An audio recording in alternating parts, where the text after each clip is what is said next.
Samal ajal kui Raplamaa talunik Joel Kuljus Tallinnas erakorralise meditsiini osakonnas võitles inimelude eest, ründasid hundid taaskord tema lambakarja. See oleks justkui selline julmalt irooniline näpuviibutus Joeli elukutse suunas. Teeb ta ju kõik endast selleks, et igat elu hoida.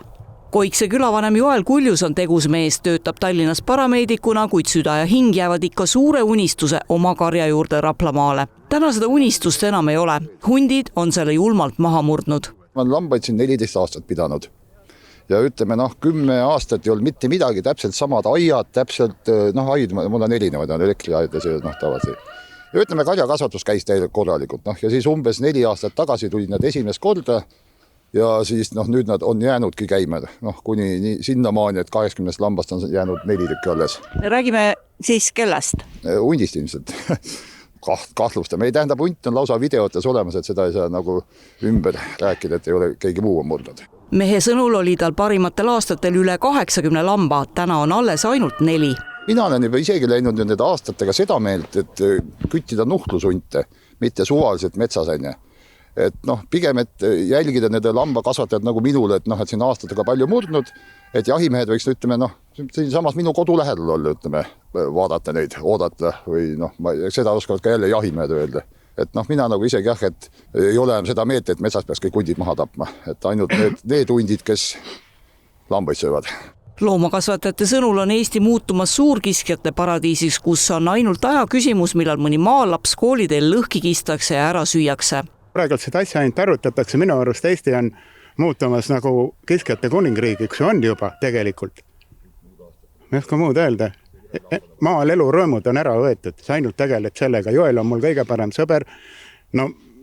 Mitmes kord see on, kui me siin kokku saame. 3. on ju antud teemal. Vahepeal on veel käidud.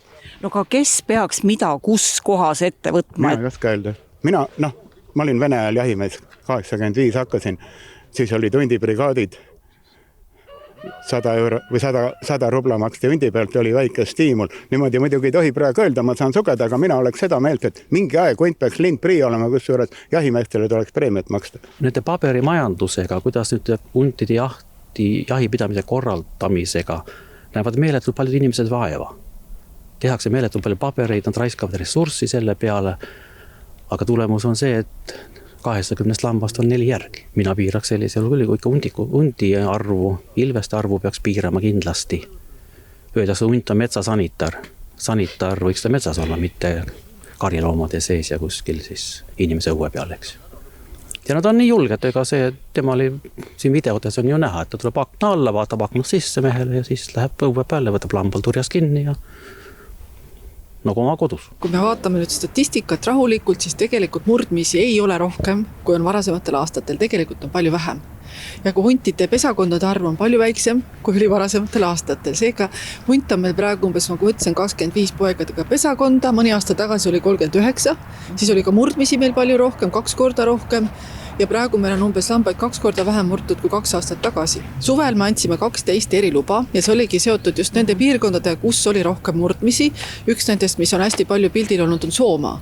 Ja praeguseks on seal juba 5 hunti ära kütitud. Nii et jah, me tegeleme sellega, aga me eelistame siiski, et oleks nii-öelda loomad kaitstud, et hundid neile ligi ei pääseks ja siis huntide küttimine toimuks talvisel perioodil. Aga kuidas on Raplamaaga? Ka sealt on kuulda olnud päris palju hundiründeid.